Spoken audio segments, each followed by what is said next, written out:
In this video, I'm going to show you how I went about painting up the terrain and Into the Dark for Kill Team.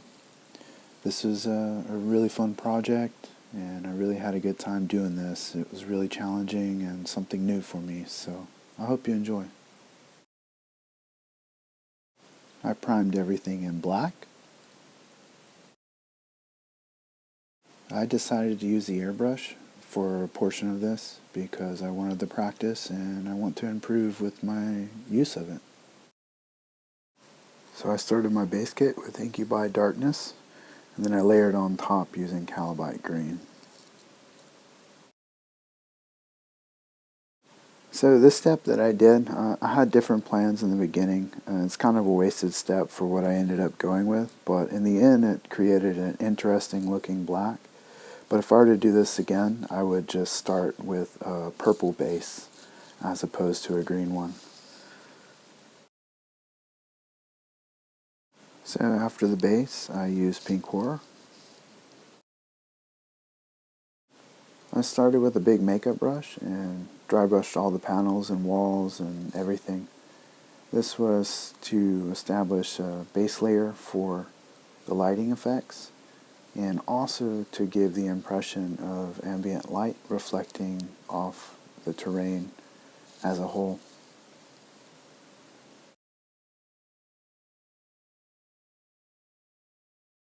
So after dry brushing, I went around with the airbrush and began creating kind of broad, generalized halos around all of the lights that I wanted to be pink throughout the terrain. These are mainly the light bulbs and the tube lights across the walls. After Pink Horror, I use Emperor's Children. So this step is kind of similar to the first step that I did with Pink Horror, with the exception that now I'm using Emperor's Children, and I'm doing more of a top-down action across the walls and a little bit smaller radius, focusing a little bit closer to the light sources as opposed to hitting everything.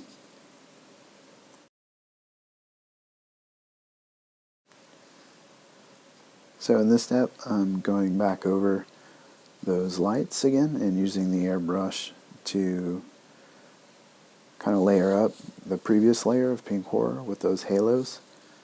I think in that first step I could have been a little bit more generalized, or at least done it in a broader sense, so that this step would kind of stand out a little bit more.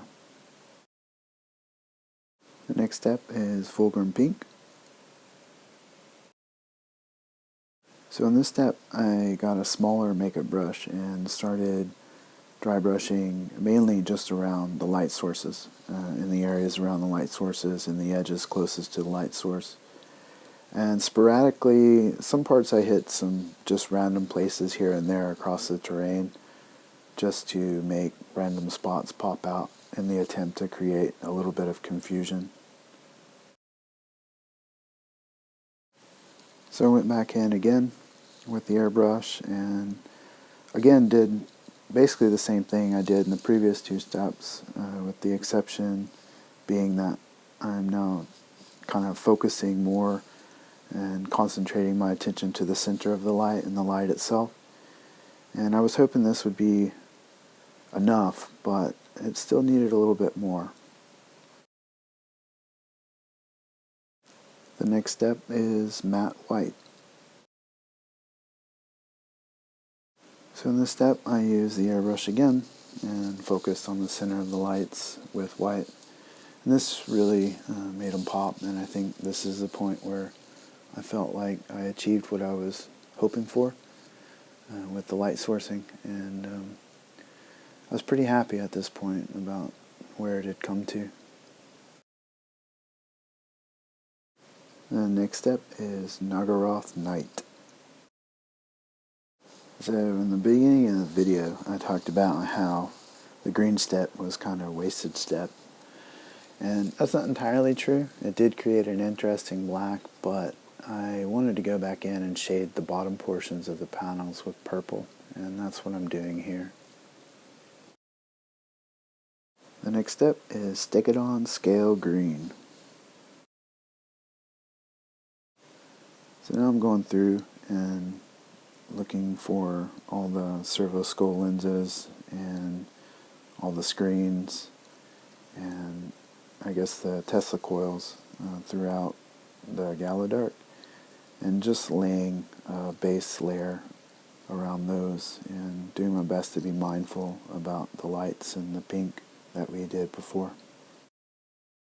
The next step is Baharroth Blue. So at this point I was done with the airbrush and I got out a small makeup brush and started dry brushing all of the servo skulls, the screens, and the Tesla coils, or the coils around the ship. And basically those objects and the areas around them, all the edges around them. And just starting to focus on now this portion of the blue lights.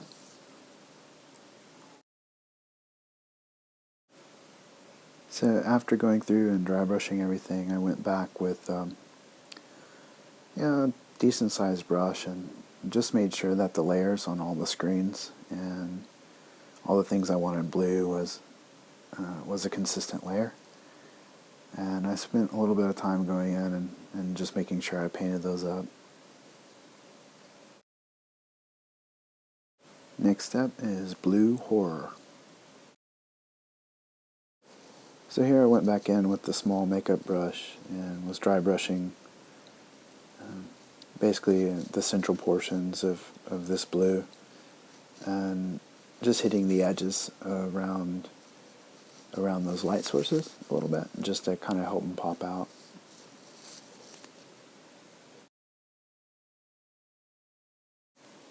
And again, matte white. So here I went in with the white and a brush and was kind of blending the white and the Baharroth Blue a little bit on the screens.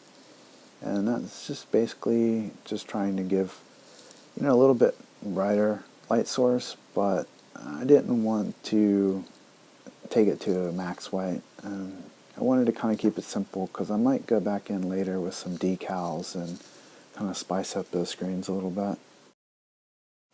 So generally that's everything I did with this terrain. Thanks for watching the video at this point. If you like it, please like the video, subscribe to the channel. I'm sure I'll do more of these in the future. This is basically all a personal project just to challenge myself and to learn more about video making and, hopefully helping other people along the way too. So again, thanks for watching. Enjoy your hobby.